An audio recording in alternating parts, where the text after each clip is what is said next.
Recently, Nick Cannon, the high-profile host and personality, he's on the Masked Singer, he's on Teen Nick or something. He went on a vile, racist, and anti-Semitic tirade on his YouTube podcast. Following his most insane claims, he was severed from his Viacom CBS position. Nick Cannon will stay on The Masked Singer after issuing an apology for anti-Semitism. Wow. You want to know why this story is so shocking? Because Nick Cannon said that white people were lesser. He said that they were vile savages and a bunch of other things that would get anyone terminated from literally any position.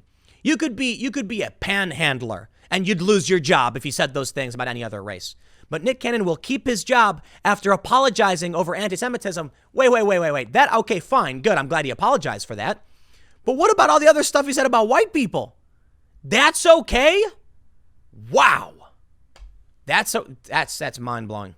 Hey, at least I think you'd get banned from Facebook if he said it. Is YouTube going to ban him for saying it? Probably not. They banned Stephen Molyneux, though. Again, Hey, there you go. Vanity Fair says, Nick Cannon will remain the host of Fox's The Masked Singer. The network announced Wednesday, one day after Viacom CBS severed ties with the TV star for making anti-Semitic remarks on his podcast. Cannon, who apologized to the Jewish community on Wednesday, also issued a second statement the same night, apologizing for spreading hateful propaganda and stereotypical rhetoric. I extend my deepest and most sincere apologies to my Jewish sisters and brothers for the hurtful and divisive words that came out of my mouth during my interview with Richard Griffin, he wrote on Facebook and Twitter. Fox issued a statement of its own, noting that the network immediately began a dialogue with Nick after his anti-Semitic remarks went viral. You know what's funny? This is what should happen to everybody. Anybody who makes an offensive or racist comment or joke should have this kind of apology moment so we can all learn and move on. They don't do that, though. Roseanne lost her show. Megyn Kelly got fired. Nick Cannon apologizes. Let's have a single standard. How about that?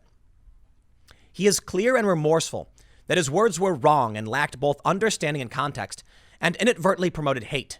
Inadvertently. You know what, man? This is important for us to observe. Nick has sincerely apologized and quickly taken steps to educate himself and make amends. On that basis, and given a belief that this moment calls for dialogue, we will move forward with Nick and help him advance this important conversation broadly. Fox condemns all forms of hate directed toward any community, and we will combat bigotry of any kind. You know what? I call BS. I call BS on this. Let me show you what's really going down. Charlemagne the God says that Nick Cannon's firing over anti-Semitic comments proves he thinks, wow. He says it proves the anti-Semitic conspiracy theories. I'll put it that way. This is, I don't know, man. I don't know what else to say about this. For those that are listening, Charlemagne the God believes that the anti-Semitic conspiracy theories espoused by, say, like the Nation of Islam and black identity extremists, black Hebrew Israelites, he's arguing that they must be true because Nick Cannon got fired over it. Let me tell you something, Nick Cannon. I'm sorry, Charlemagne. He didn't get fired from Fox. Your stupid conspiracies are just that. They're stupid.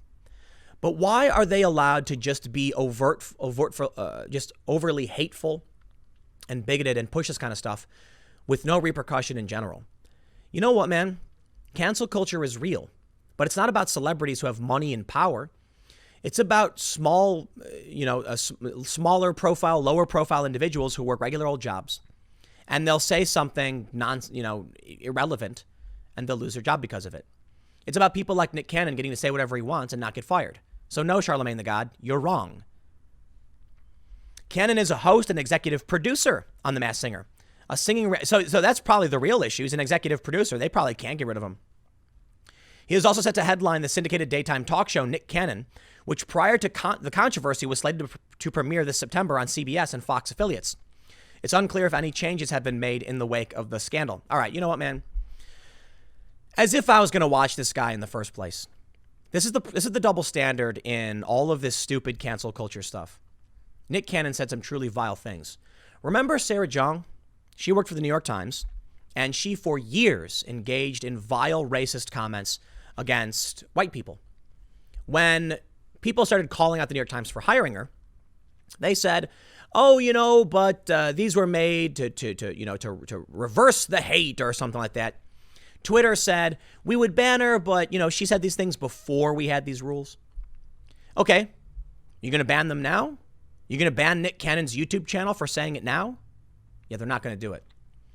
I really doubt he'll see any kind of real repercussion. I guess Viacom CBS fired him. They forced him to apologize, but I can't even read what he said. I can't even read what he said. I can't read what Charlemagne the God said. You know why? Because I recognize that on YouTube, there are double standards. If I tell you what Nick Cannon said, I will probably be banned. If I tell you what Charlemagne the God said, if I read his quote, I'd probably get banned. And here we are. How am I supposed to condemn their bigotry and their racism and their anti-Semitism if I can't even say it? I honestly don't know. But guess what? I'm a dude on YouTube, and I fight every day to, I work hard. I build up these channels, and every day there's a risk that YouTube will just snap their fingers and Thanos my channels. Boom, gone. What do? They do whatever they want. That's power. That's what real power is. I walk on eggshells. So does every other YouTuber, worried that one day you will get purged. Nick Cannon can say vile anti-Semitic and racist comments, and he gets a deal on Fox, and Fox says, he's good. He can say whatever he wants. That's the double standard, and that's the problem with cancel culture. I think most people are scared of cancel culture, and this is Trump's opportunity. This is what Cook Political said. I believe it was Cook. That if Trump embraces, calls this stuff out, regular people might actually respond to it, because this is what is worrisome. You can't allow this double standard to persist. When Bill de Blasio says no protests allowed except for Black Lives Matter. When you have 47 days of Antifa, far leftists attacking Portland and attacking law enforcement, but under the guise of Black Lives Matter, no one calls them out. Something needs to be done, right? They mentioned that Viacom cut him off. They said in his second apology posted on Twitter and Facebook, Cannon said he had spoken to Jewish leaders like Rabbi Abraham Cooper of the Simon Wiesenthal Center, a human rights organization. While the Jewish experience encompasses more than 5,000 years and there is so much I have yet to learn, I have at least a minor history lesson over the past few days, and to say that it is eye-opening would be a vast understatement. I want to assure my Jewish friends, new and old, that this is only the beginning of my education. I am committed to deeper connections, more profound learning, and strengthening the bond between our two cultures today and every day going forward. You know what? But I'm still happy with that. You know why? At least he is being exposed to ideas and to people who will break him from this weird conspiracy mindset. Maybe now he really will back away from these fringe ideologies, and that's what we really need. When you've got someone who believes anything that's crazy, be it fringe intersectionalism or these weird anti-Semitic conspiracy theories, you need to use the position they're in to guide them. All right? I'll give you an example, man. I talked about this way back in the day when Sargon of Akkad got banned from Patreon. But when these companies put forth rules, here's what is socially acceptable. Banning someone, firing someone, canceling someone is the last thing you should do. Cancel culture ensures their only opportunity is to double down on everything they're saying and find a community somewhere else, find some support somewhere else. If they say to Nick Cannon, don't say this stuff ever again or you're out, he'll say okay. And he won't say it ever again, right? Congratulations, they've won. That's the real strategy towards changing his mind and his mentality. If they fired him, what would he do? He would start preaching to those who believed in what he was saying. He would find that audience and double down on his insane worldview. It's the only way to actually change things is to bring people together. And that's the problem of cancel culture and why we need to keep calling it out. I'll call it the double standard, man. I'm not happy about it. I think what Nick Cannon said was gross. What needs to happen now is that anybody who makes a mistake should be given the opportunity to have one of these learning moments like he did.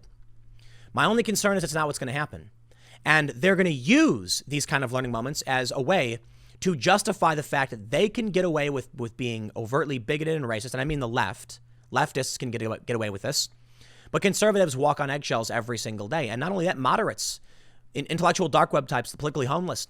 Jordan Peterson was smeared as alt-right for years. And the dude's nothing alt-right. They don't like the guy. But that's what the media will do to you. And they will say whatever they want with impunity. Okay, not so much. I mean, he still had to apologize. But the dude's rich. He's famous, successful. Do you think people will be inspired to actually believe what they have to say if this is how the game is played. There are people, there was one story I saw, I think it was from Robbie Suave. He was like a museum curator, and he was asked something, and he said that he was going to collect art from white people. They fired him. Or he was forced to resign or something. That's how insane all of this has become. So I got mixed emotions on this one. I'm sure, deep down, I'd love to see Nick Cannon be fired for saying all these things, to have his channels banned for being racist. But I don't want that to happen. The only problem is they're not going to ban the left when they do it, creating a lopsided political discourse. Section 230 reform, I'll put it that way. That's what we need. I'll leave it there. I got one more segment coming up in a few minutes, and I will see you all shortly.